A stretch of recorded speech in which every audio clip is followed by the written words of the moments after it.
Welcome to Heart Over Gold, the channel where love, kindness, and humanity shine brighter than any fortune.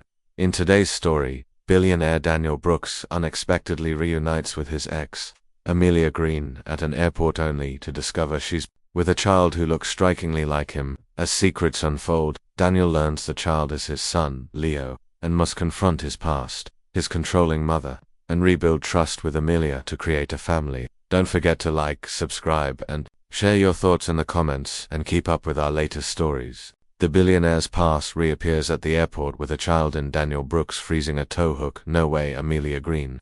His ex-girlfriend was just a few steps away in the busy airport terminal. A woman who abruptly left his life 3 years ago. But she wasn't. She carried a young child in her arms by herself, wrapped in a blue barred coat. He couldn't identify her anywhere, even with his breath caught. Her face looked rigid, with slightly longer hair and a sharper jawline, as if he stepped in her direction while on high alert to avoid detection. And Amelia gazed up, their gazes locked, and for a moment, everything appeared to halt. Daniel noticed that she was afraid, but before he could respond, she looked away, accelerated her speed and called out, "Amelia," but the airport noise overpowered his voice. He moved forward, avoiding those carrying bags, and he ignored her when he arrived at the boarding announcements. He couldn't let her go again. When he last saw her, she had vanished, and a knot had formed in his throat. It couldn't have happened by accident. That the youngster had a disturbing quality. Daniel stood motionless around him, attempting to slow his pounding heart, but his eyes hadn't. What would you do if you saw your ex-partner? The boy tricked him by having his eyes. Seeing a youngster who resembled you exactly. Describe your initial response in the another person questioned mark in the comments section underneath the eerie eyes and a ceaseless hunt.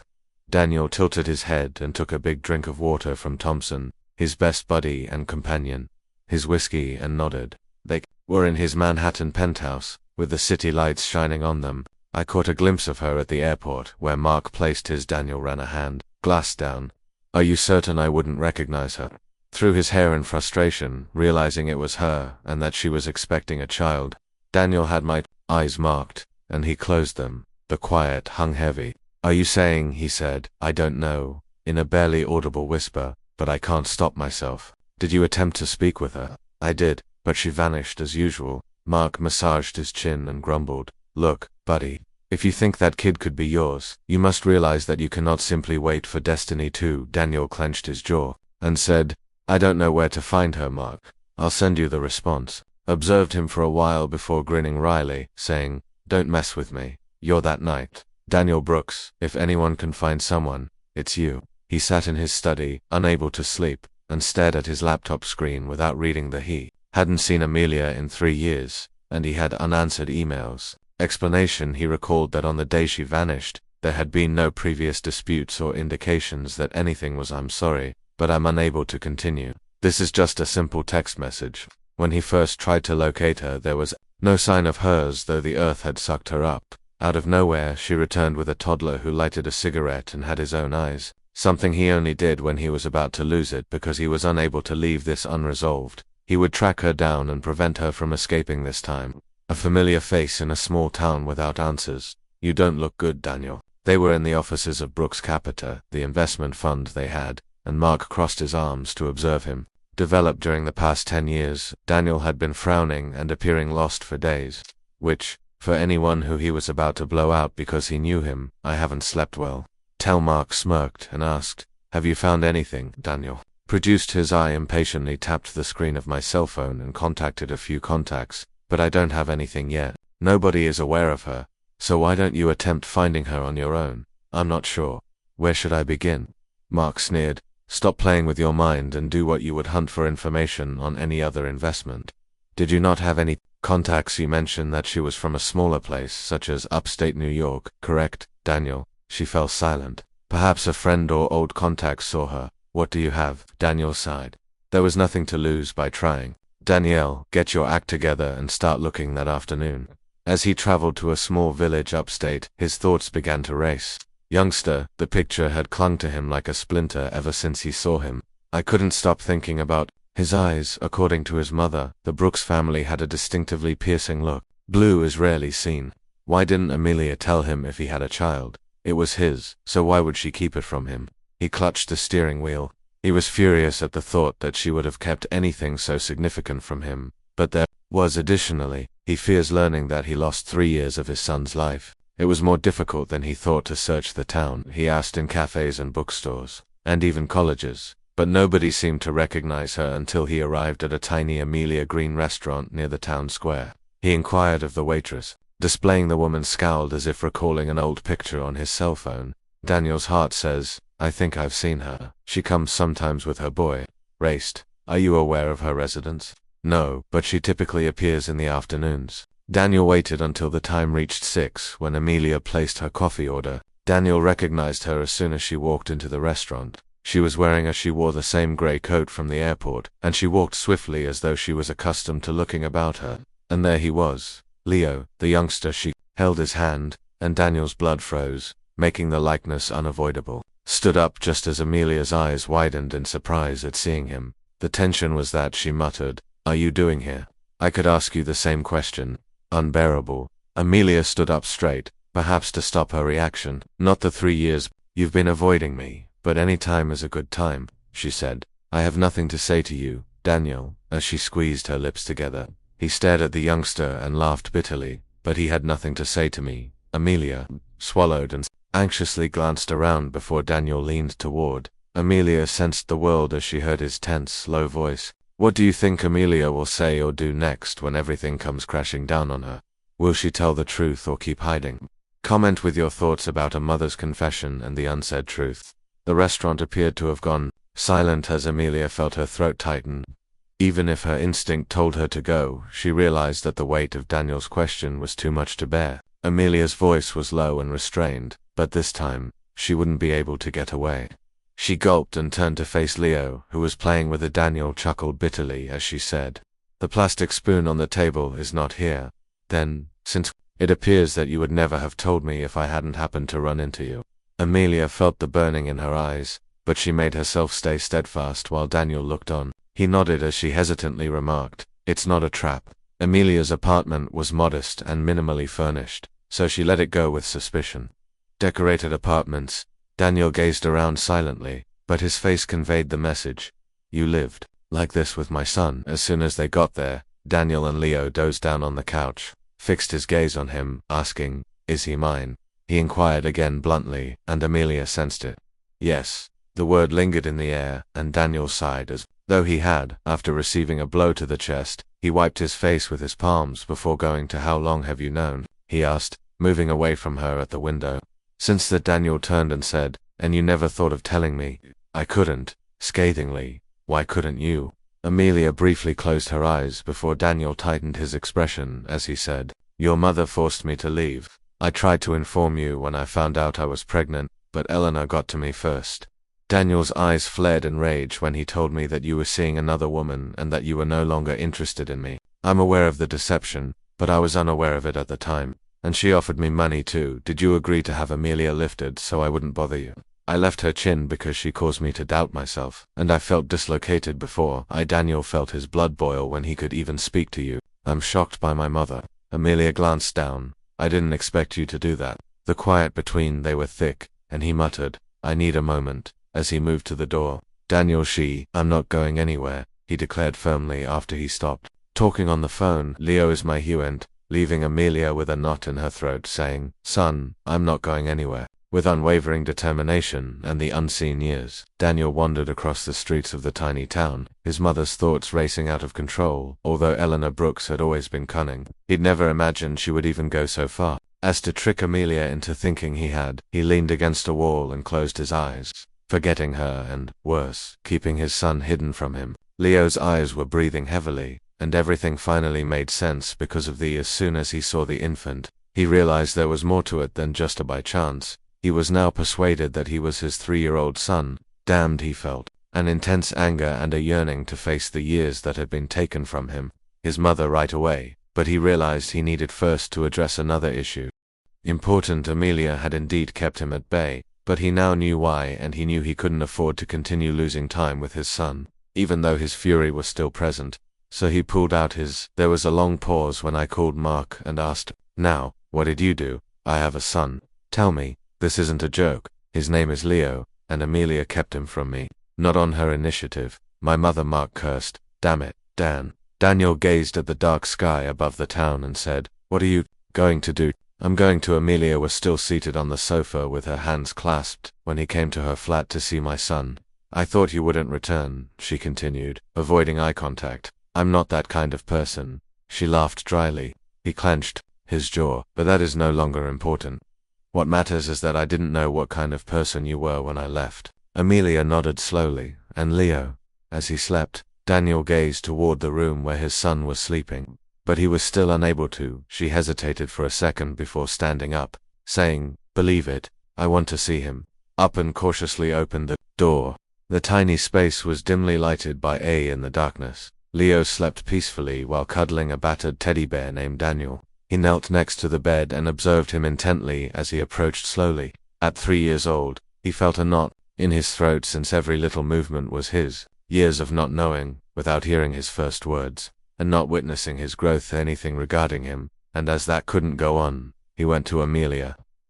"I'm not going to lose any more time with him," she said in a barely audible whisper. I know Daniel stayed because she looked at him with what appeared to be sadness in her eyes. Nothing in the world could separate him from his son while he was there watching him sleep.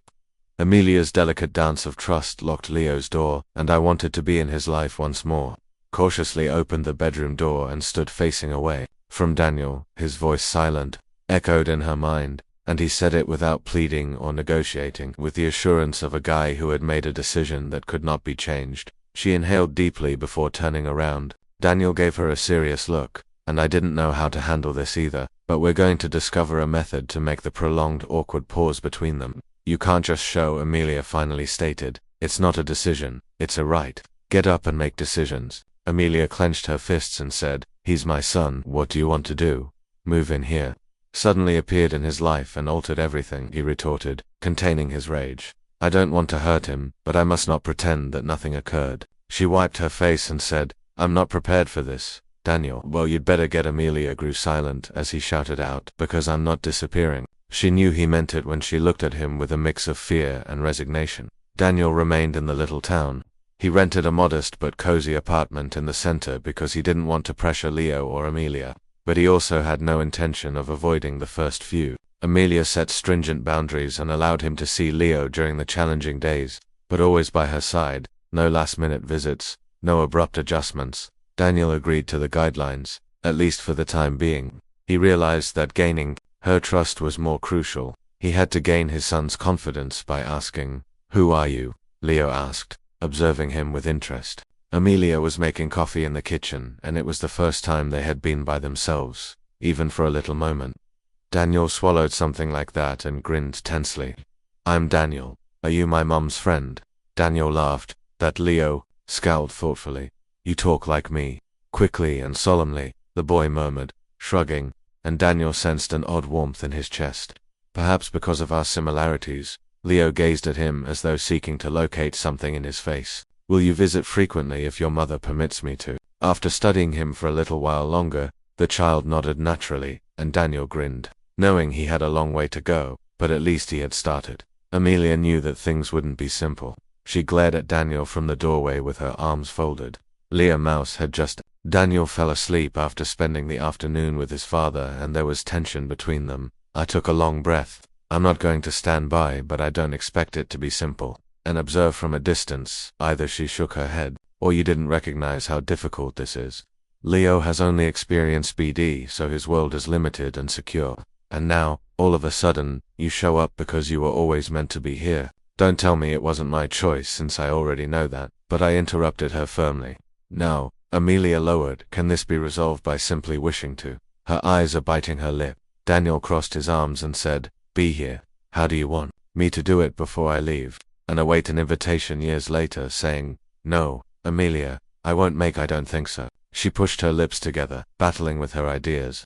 "I don't want Leo to suffer," she whispered, and a long pause ensued. Amelia finally moaned between them, saying, "Okay, we'll try. But at my pace, the only something I desire is for you to allow me to be his father." Amelia's eyes briefly clouded, indicating that it would take. Daniel nodded, saying, "I'm not in a rush." She didn't believe him since she knew Daniel. The days that followed were peculiar for Daniel since Brooks had never been a patient man. Despite the years of separation, spending more time with Leo automatically won his trust. The boy appeared to embrace him with ease, but things weren't always so easy. Every time Leo excitedly sought him out, Daniel hugged him, and Amelia felt her son deserved a father's fear, so she felt both relief and fear, because she was unsure of how long she could maintain control over the havoc this brought into her life as a mother, a father's stand and a threat. And then one afternoon, chaos discovered her first. Amelia was at the market when she started to feel cold. She was aware that the pressure and she turned carefully, confident that something was wrong with her chest, and there she was, Eleanor Brooks, and she was flawless as usual, with flawless hair, designed in her graceful stance. Even though the market was not the usual setting for her appearance, Eleanor exclaimed, "I can't believe you're here," and Amelia felt her blood run cold. Amelia tightened her hands and spoke calmly but with a knife-like edge. "I'm not doing this." She started to walk away, but Eleanor gently halted her.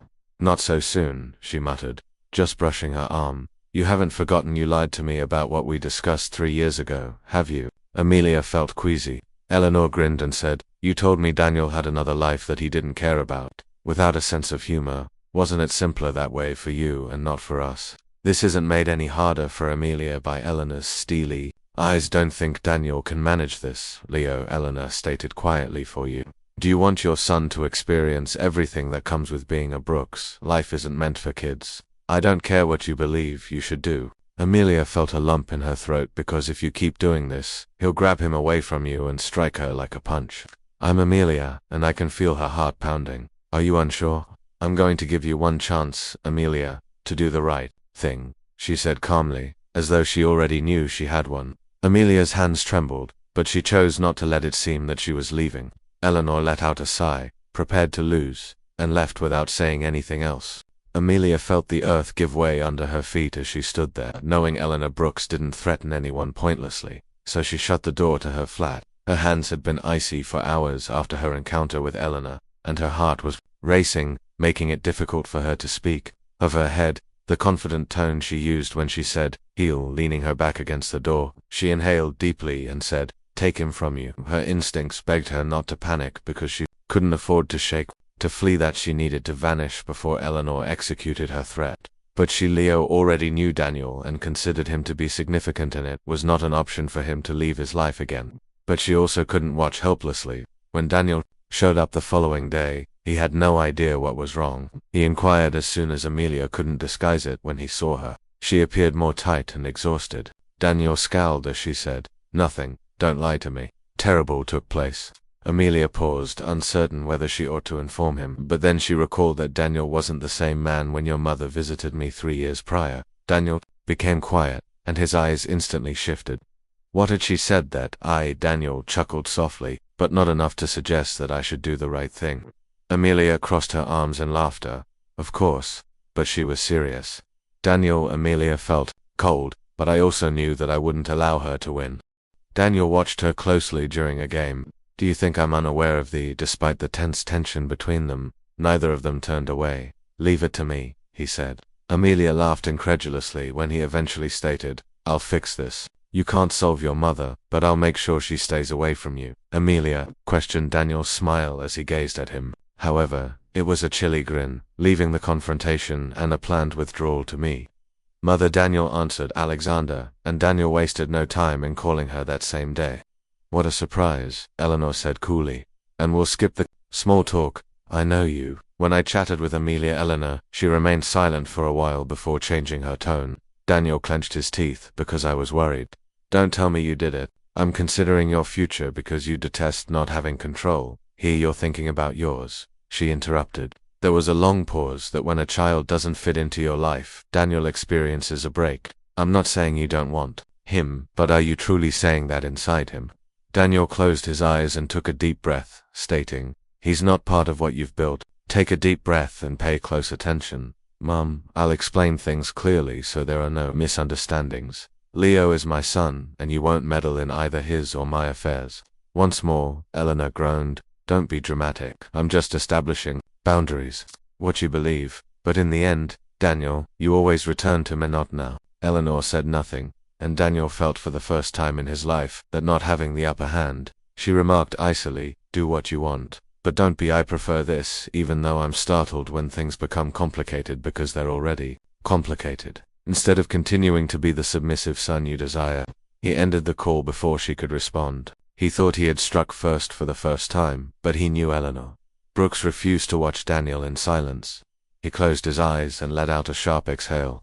He had defended Eleanor Brooks in a way that few others had done without repercussions. But this time, he wasn't. He wiped his face before glancing at his phone as he prepared to back down.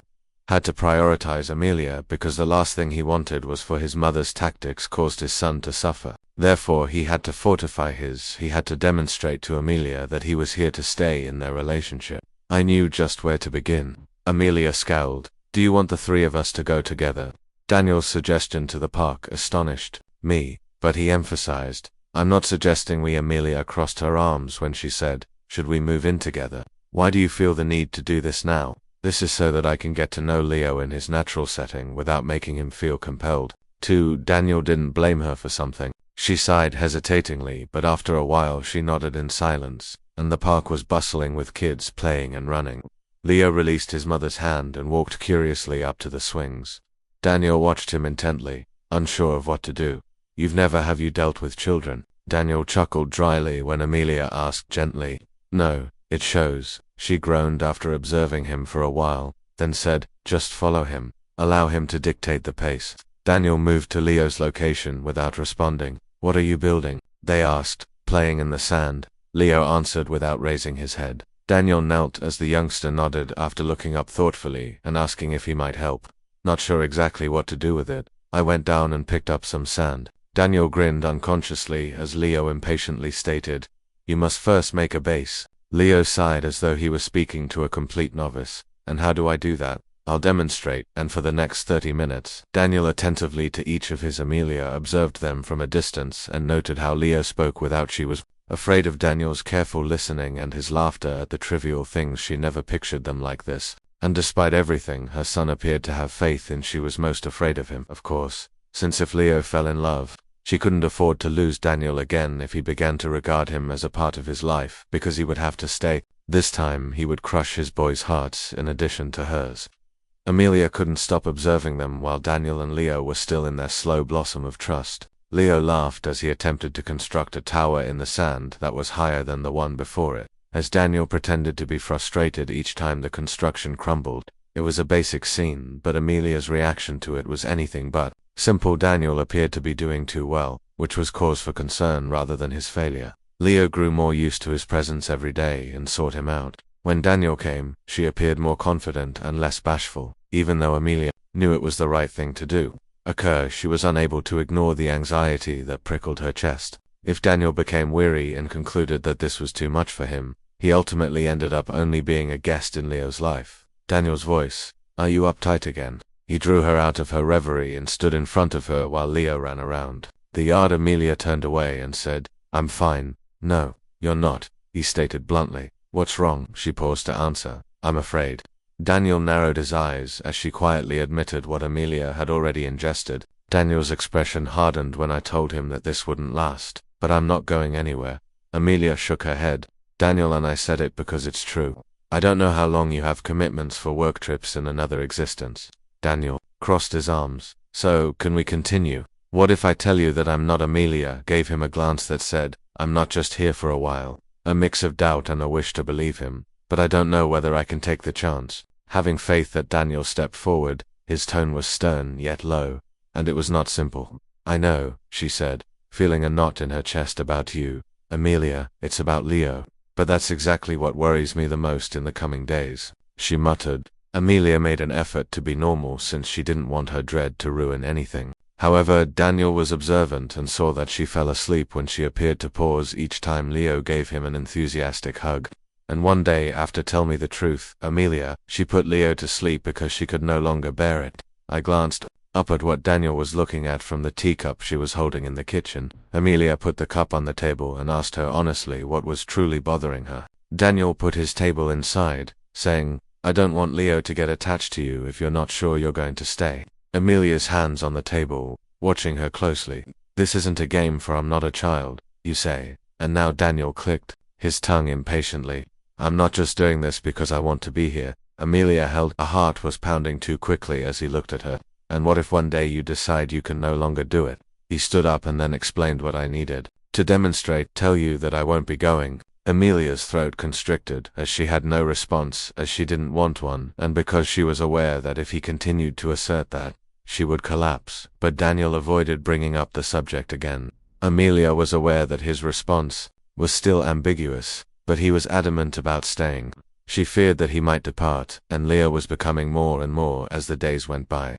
Daniel became at ease with his presence and began to pick him up. He would take him for ice cream on some afternoons when Amelia had work after school, and on other days, they would sit in the playing in the park was so easy, so natural, and so risky since, for the first time, Amelia began to envision a moment in the future when Daniel would be present rather than merely a passing guest. And that frightened her one evening when Daniel stayed in the apartment later than normal, after Leo had fallen asleep, saying, "Want some coffee?" Amelia inquired, oblivious to the oddness of the sound, and he gazed at her with, "Is that your way of telling me not to leave yet?" With a slight smile. Amelia became quiet. She hadn't given it any attention, but when she understood, Daniel walked over to the table and said, "I don't want him to leave. Tell me what's wrong." Amelia, I sat across from her. She looked down, but nothing was there. "I don't know what to do with you," she said, pressing her lips together and meeting his eyes. Daniel arched an eyebrow. "But I didn't," Amelia groaned. "You are because you're here because Leo is aware that I was a problem. Become accustomed to you because she said, ceasing to feel her heart race.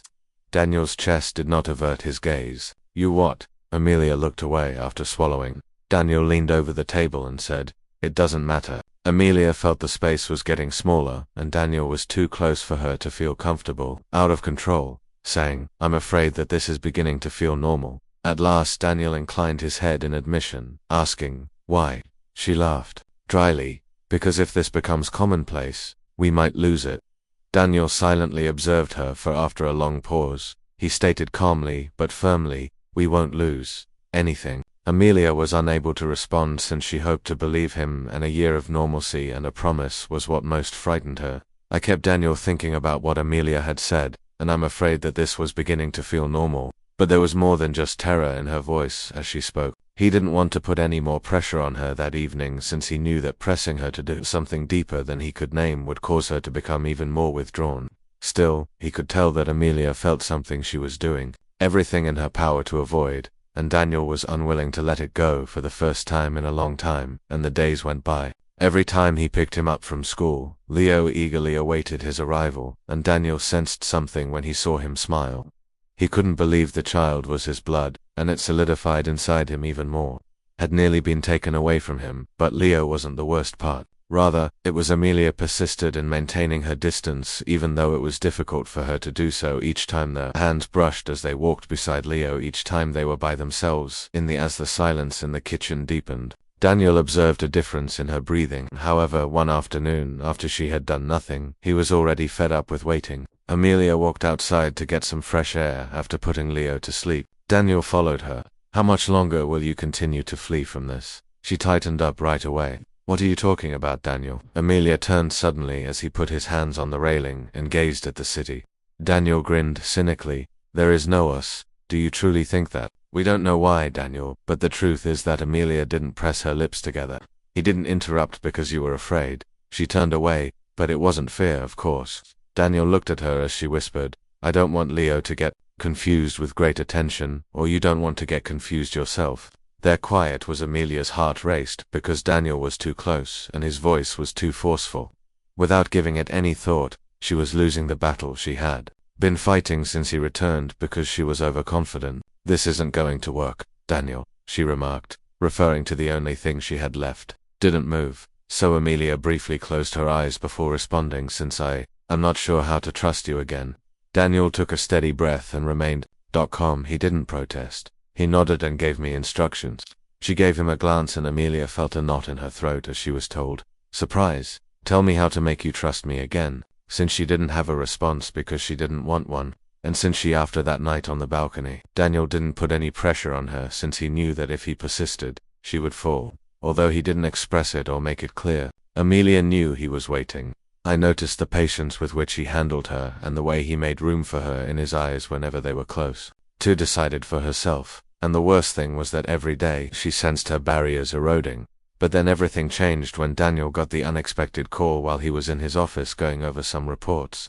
He didn't recognize the number when his phone rang, but he answered right away. The person on the other end of the call, Mr. Brooks, sounded official yet urgent. "Yes, who is this? I'm yours." Daniel, the mother's attorney, felt his fury boil. What in the world does she want now?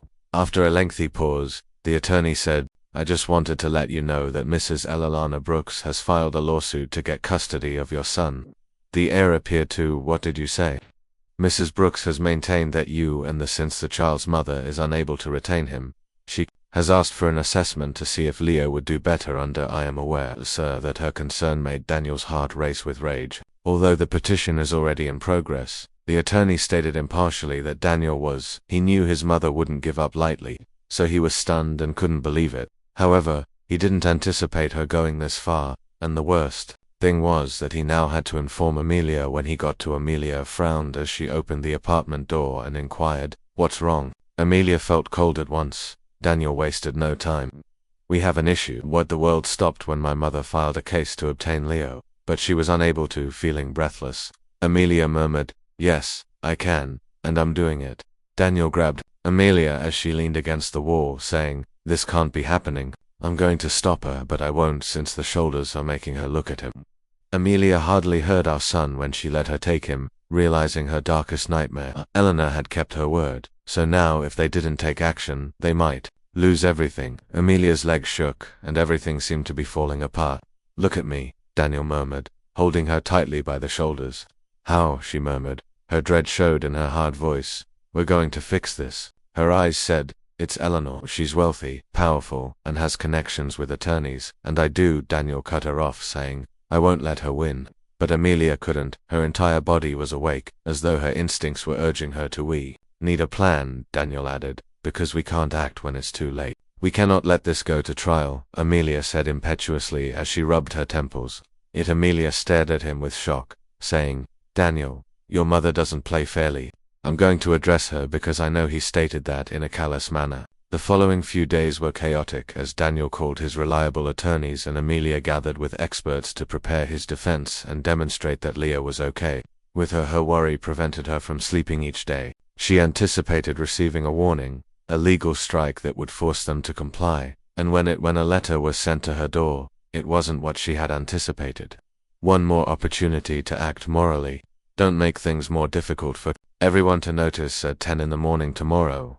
Amelia felt her blood run cold. Daniel responded, "I'm not going alone." As soon as he finished reading the letter, Amelia fiercely retorted, "If you don't go, you'll just give her more." Amelia clenched her hands and said, "I'm not going to let her attack us. Deceive me once again." Daniel gave her a stern look, "Which is why I'm accompanying you." She was hesitant because she knew it would be dangerous to confront Eleanor, but she also realized they couldn't continue to run the meeting. I was already waiting at a classy restaurant outside of the city. She was usually immaculately dressed when they got there, and she had an expression of, "I see you've brought reinforcements." She remarked calmly and superiorly with a keen Daniel, who was sitting across from her, grinned and said, "Cut the crap, Mum." Elilana groaned with Amelia crossed her arms and pretended to be disappointed, saying, "Always so aggressive." Eleanor gave them a chilly look and said, "Tell us what you want." "I want what's best for Leo." Daniel laughed dryly. "And you're the best, of course," Amelia thought, yelling that you only want to control and don't care about him. Eleanor looked bored with everything.